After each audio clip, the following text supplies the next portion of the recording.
everyone, welcome to another Power Talk with Archana.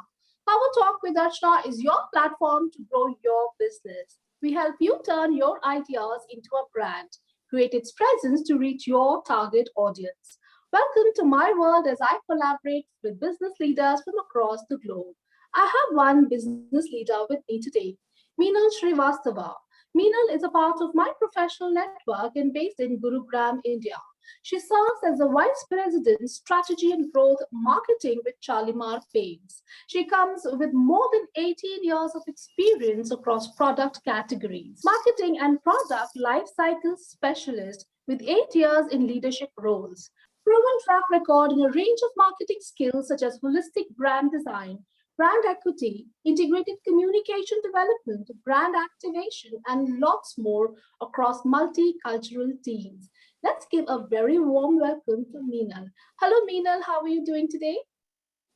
Good, Archana. That was one heavy introduction. Thanks for having me here. We're really delighted to have you with us. You very well deserve this introduction, Minal. You've really come a long way. You've handled so many teams, you've worked across nations. But there is one thing that strikes the team day in and day out: imposter syndrome. It's common in both men and women.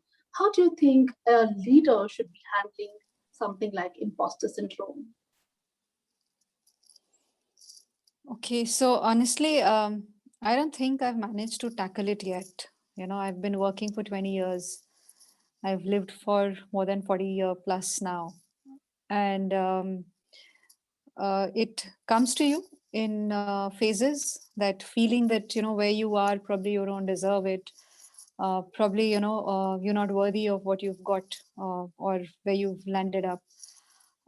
So I think what I've managed, not that I've managed to really let go of that, but I think what I've managed to do in the past few years is honestly just to take it head on, in the Yeah, sense that when that feeling sweeps you over, you just you allow yourself to feel it. Yes, that's a legitimate feeling. You're feeling it. Yes, yeah, but then also you try and explain to yourself that maybe there is no logic behind it, and honestly, when I've interacted with so many other leaders across the geography, slowly you gradually you realize that bulk of them are facing exactly the same issue that you're facing, yeah, and I think that's a very empowering, I would say, realization, that human beings and leaders as a whole, they're feeling exactly the same sort of problems, issues, complications, feelings, resentment, anger, jealousy, so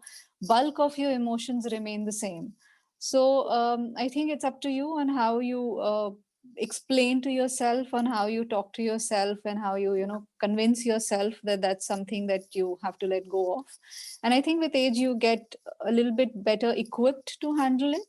I don't think, at least for me personally, I still have that. I still feel, there are moments when I feel that probably, or even in, some assignments that are thrown my way, that's the first feeling that comes to me. And in yeah. fact, just today, there was this conversation happening where I was being asked to take up something which I have absolutely no knowledge of, and I have had no experience in that particular domain. And that was exactly my first feeling. No, I can't do it, but then Yeah, you really need to consciously keep telling yourself that say yes, say yes, say yes, do that right now, later we'll figure it out.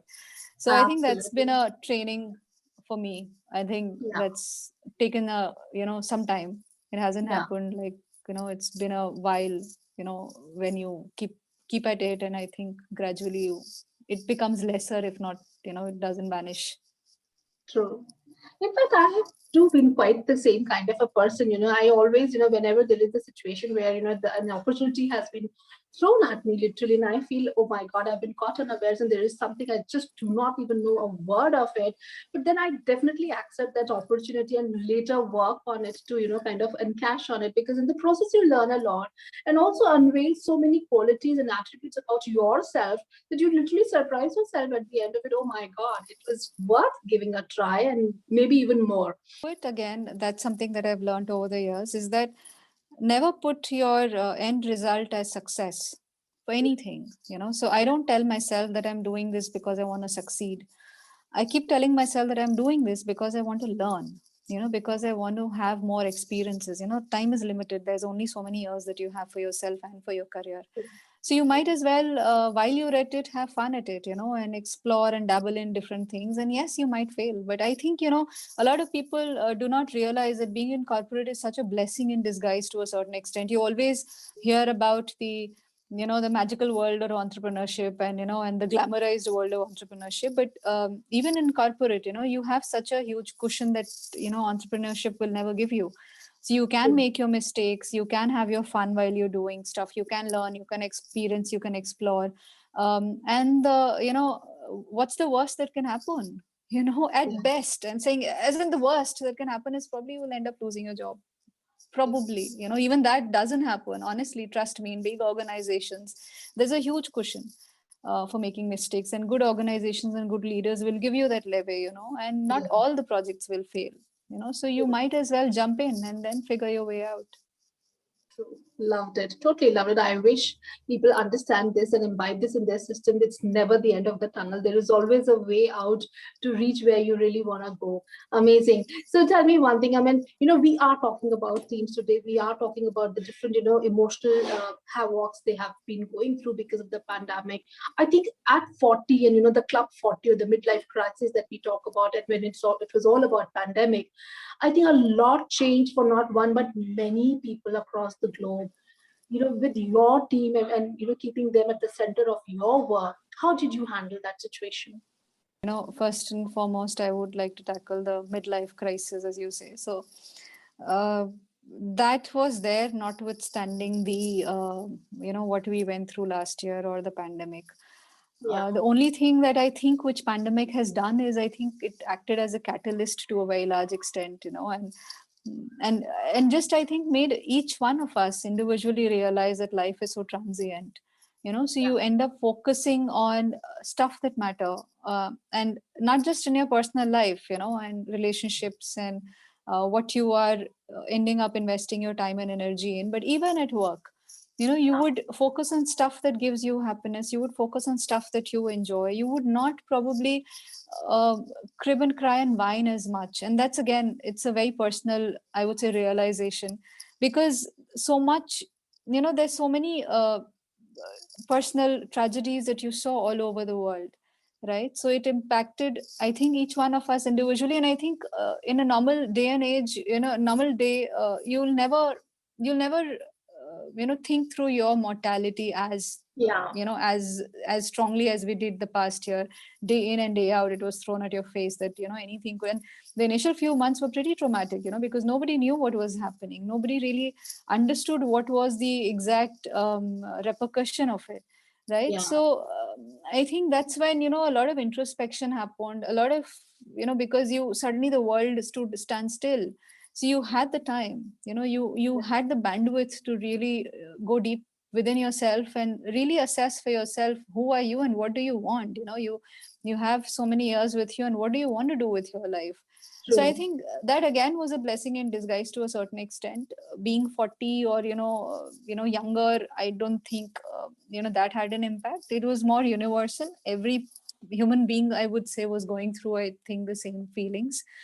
um, the next question was on the team, and how did we manage to convince. And I think, again, a lot of things in hindsight, I would say, was a blessing in disguise, Yeah, because you ended up learning that there are so many things that can happen remotely, and you ended up realizing that, oh, work can happen, and life can move on in yeah, a completely different structural environment, right? And we true. did manage, we launched projects, we did everything which was cross functional, and everything happened Wow. remotely.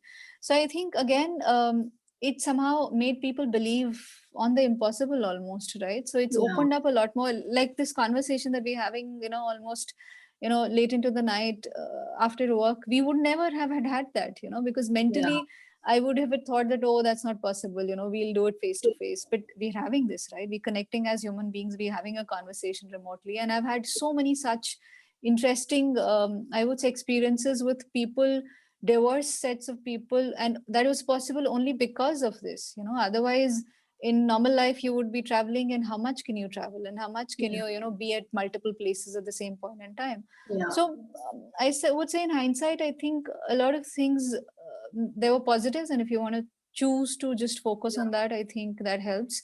And yes, hopefully we carry on the learnings of what we've got in the past year. But from my experience, human beings are pretty forgetful.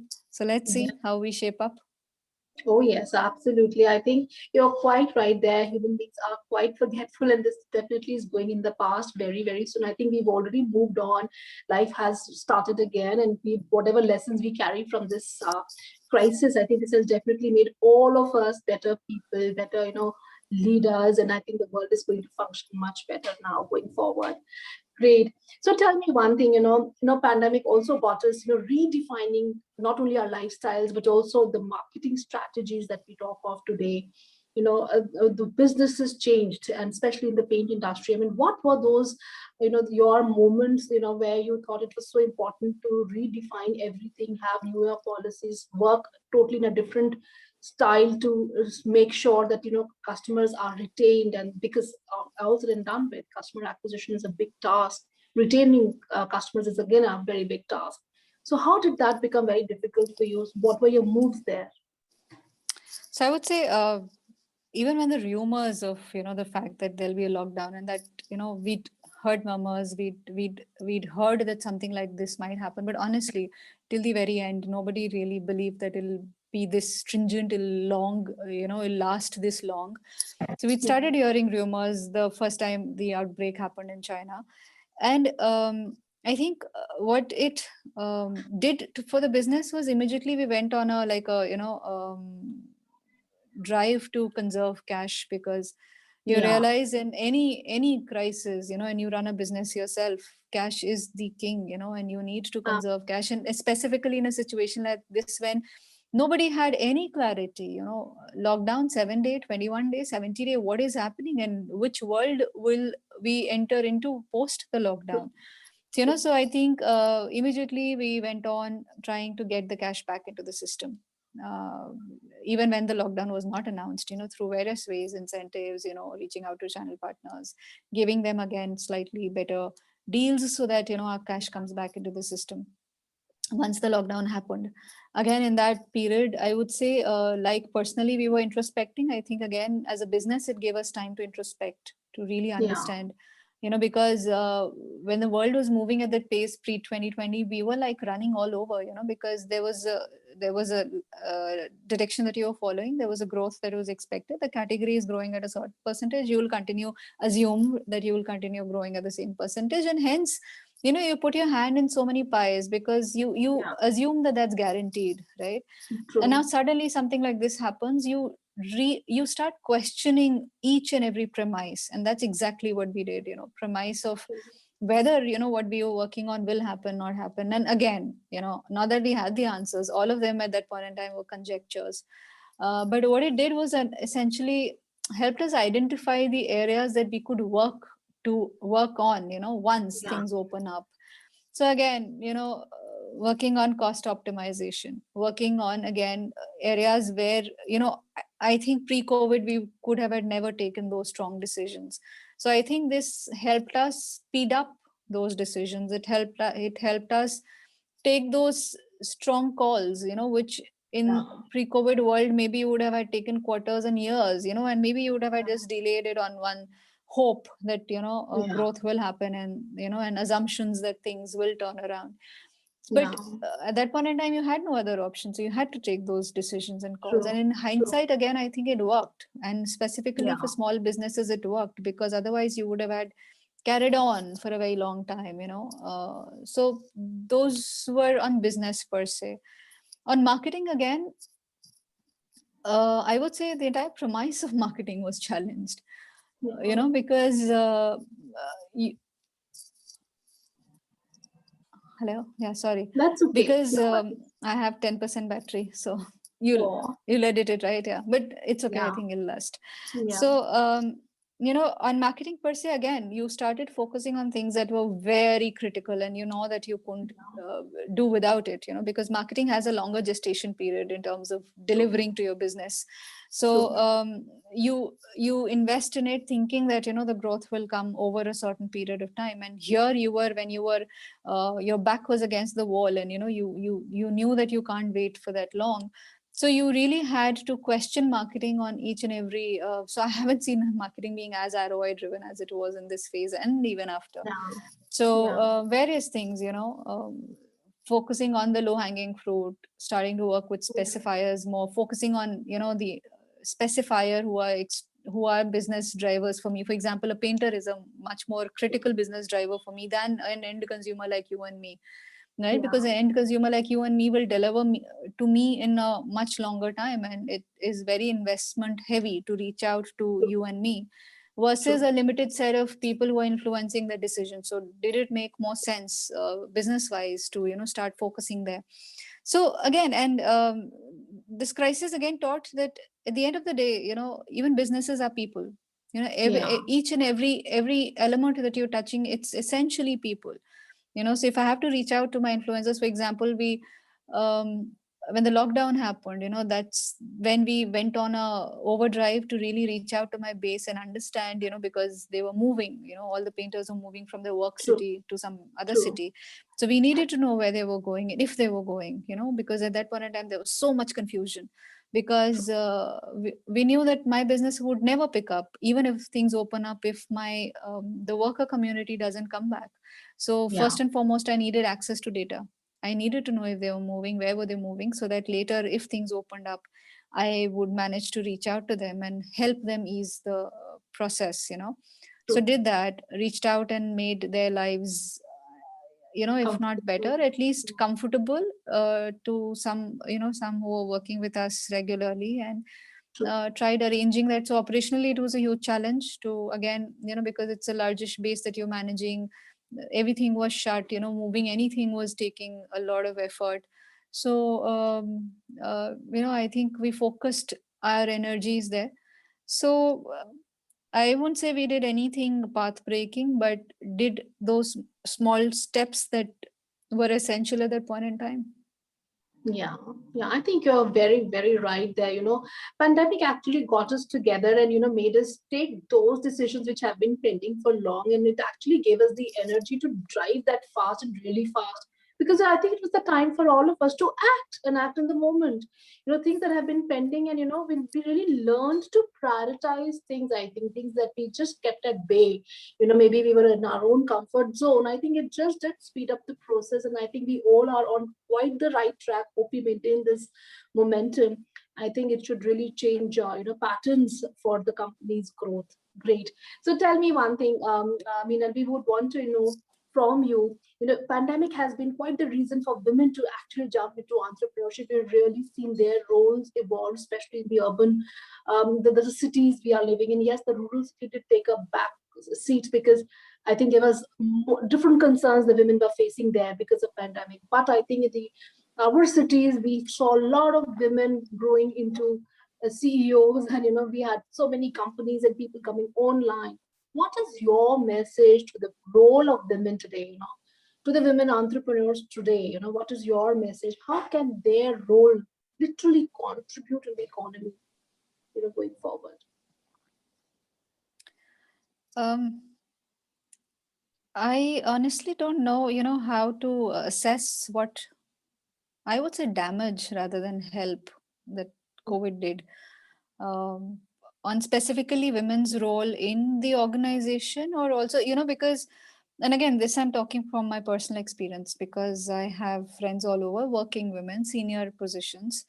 But, suddenly when things shut down and you were home, the imbalance in terms of work that a woman takes up at home as well as um, outside, suddenly that became very stark, in the sense Yeah, that you had no help at home, you had no support structure at home, and suddenly you were working and you were also doing things at home. So it was too much mentally for women to take up. And while in a normal life and situation, you still outsource your help, you still try and balance it out and work through it. But those few months were traumatic, and I think that trauma played out in various ways, so while we keep asking questions on diversity and why aren't there enough women on the top, I think this just highlighted why, because Yeah, true. and I there's so many women who got in touch with me during that time, and we'd had conversations where they were struggling to just go from one day to the other, because with no maids, no cooks, and extended family with you, and a child at multiple kids probably with you at any point in time, True, and true, your behavior pattern of people around you hasn't changed, so you true. suddenly become the primary caregiver for everybody for months on end, and I think that burnt out a lot of women. So I don't It think is. it helped many, but it did mentally burn out a lot more women, and they started questioning again their capability, and more than capability, I think whether it's worth it, because Yeah, then eventually it comes to it that if you're just earning this much, is it worth the entire trouble of going through? But again, I keep telling people that yes, maybe mid management it's not even worth it, but it's not money, it's a sort of a balanced life that you have for yourself, yeah, your ambition, your career, your personality per se, and maybe you might not be happier just being one facet of what you are. So you need to have all sides of your personality in at work and at home. So true. I think it's put a lot of, I would say, emotional scar and trauma in a lot of women, at least women that I know. And they're again back to the, questioning mode, whether this makes sense. And if something like this happens again, and with all of it that's happening in terms of job cuts and salary cuts and lack of jobs, why do I even make that effort and compromise on my family? Why can't Yeah, I just, why can't I just accept that, okay, fine, this is not happening, and my life will be more peaceful, probably, I'll not have to juggle everything at the same time. yeah, So I think it'll take some time to again convince women that no, it's worth it, because if you really want it, you have to, and it was just a blip in the entire thing, and now please come back and put your support structure back in place and start running. yeah. So it'll take a while, I would say. Yeah. Okay, as this repair goes on, tell us, give us your two commandments for maybe women entrepreneurs out there. What according to you should be their style of working going forward? I don't think there's any defined style of working, honestly. And that a lot of times initially, when you're younger and early on in your career, you obviously want to look at people who are above you in terms of position, and you want to try and ape that. The problem with women is that a lot of times you don't have role models in and around you. Okay, True, so what you true. get is a very, I would say, male centric, very aggressive aggressive sort of a mode of leadership, which a lot of women do not identify with, but True, they end up aping that sort of work style despite being true, uncomfortable. So true. but I think gradually everybody finds their own niche, and tries to be more clued on to what they are as a human being and a person, and hence a leader, because leader is not a separate identity, it's a Yeah, part of you. So you can't really suddenly say that I am this sort of a leader, but I am this sort of a person. It doesn't happen like that. So if you true. are what you are, you have to build your leadership style from that, and sorry if there aren't enough women who give you enough role models, but then you find your own, you figure out Yeah, your own, and hence you need to be tuned it tuned into who you are more often, because you will true. not have people or women around you to give that to you. So you might as well understand who you are and be comfortable with who you are, and then derive your leadership style from there. Yeah, I think you are quite right. It's so very important to, validate yourself first and not look for validations outside or look for role models, because definitely women leaders, we definitely have very few who we would just kind of look up to or who maybe we idolize about. So it's so very important to be, very sure of what we really want to get into and, work around our leadership style and build on it. Very right. It was absolutely amazing speaking to you, Minal. Thanks a lot for coming on board and speaking to my audience. I'm sure these nuggets will really help them give a different picture altogether of what life can be and how it should be led going forward. Thank you so much for coming on board. Have a wonderful life. Thanks so much, Archana. It was lovely. Thank you. Thanks a lot.